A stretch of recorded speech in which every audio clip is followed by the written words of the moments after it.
make something none of us have made before, but I think it's the sort of thing that anybody could do, and it's puff pastry. We're going to make a Christmas wreath. Wow. And I saw it online.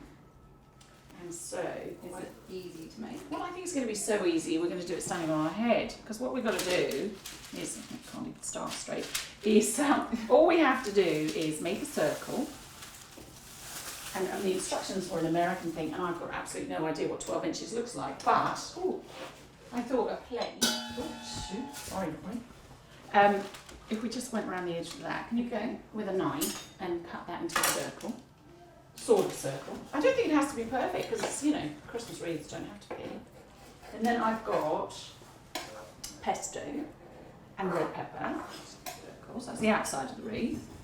And then we are going to put a little circle in the middle, but I thought the jam jar lid might be about the right size for the circle in the middle. But I have arthritis now, so I'm going to just... Quick handy hint is you put the jar on the simmer plate for just for a few seconds. Just a few seconds. And it just gets rid of that air bubble. Easy. Look at that. Easy. So my arthritic hands don't have any trouble. Just watch the lid gets a little warm. So we're putting a little hole in the centre as well. Yes, so we'll put that in the middle. That's it. We'll use your knife. And then we're going to smear. Now I saw, funnily enough, the Coles magazine. The Woolies and the Coles magazines are really great for ideas at Christmas. We put all these funny ideas in, and this is sort of a similar concept here or something. But they've done it with spinach and feta, but we are using, because it's Christmas colours. I thought I had a teaspoon, here we go. Okay, we're going to smear, yes, you're going to smear that round, and I'm going to put this stuff, which is the red, obviously, red and green. And I think you can be generous. Great idea. Yeah. It's one of those things, you can always have frozen pastry in the freezer. Well, I certainly do. So we can happily... This looks great. It smells good too. I know, I love a bit of pesto. And it's kind of, you usually got it in the cupboard as well, haven't you? Yeah. Well, you with boys. Hang on, a bit more here. More? Generous? Yeah, just go for it. Right out to the sides. Yeah. Because then it will help seal up the edges, because we're going to put another circle on the top. So I'm now going to put some of this, of red.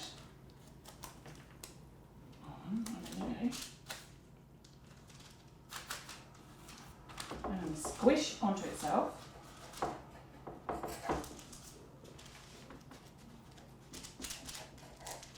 Tricky bit's going to do this the middle, isn't it? Making the circle. Oh, we could use this one now. Oh, and then we can match it. Right, so push these edges down a bit.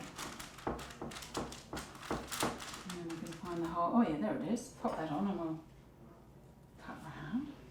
So we've got our little wreath shape. And then I've got a sharp knife there. What we have to do, oh look, that worked brilliantly, is leaving a circle undamaged, we're going to cut like this. And we're going to go round. So cut right through? Yes. And then we're going to keep doing that. Oops.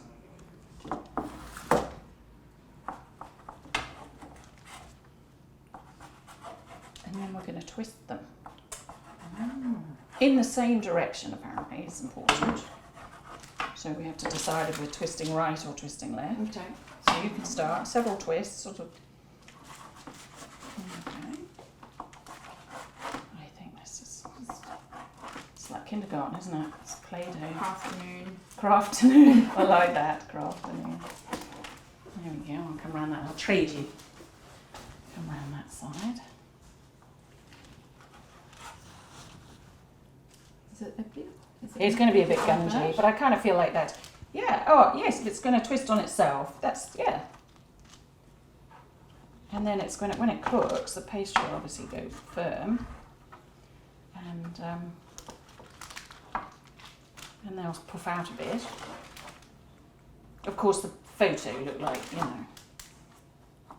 the most extraordinary artist had done it. As if it's ever going to look like that. It was kind of cool though.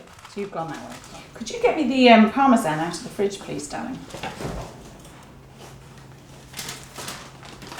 Okay. Right, so we're going to sprinkle a bit of parmesan on over the top. Ooh.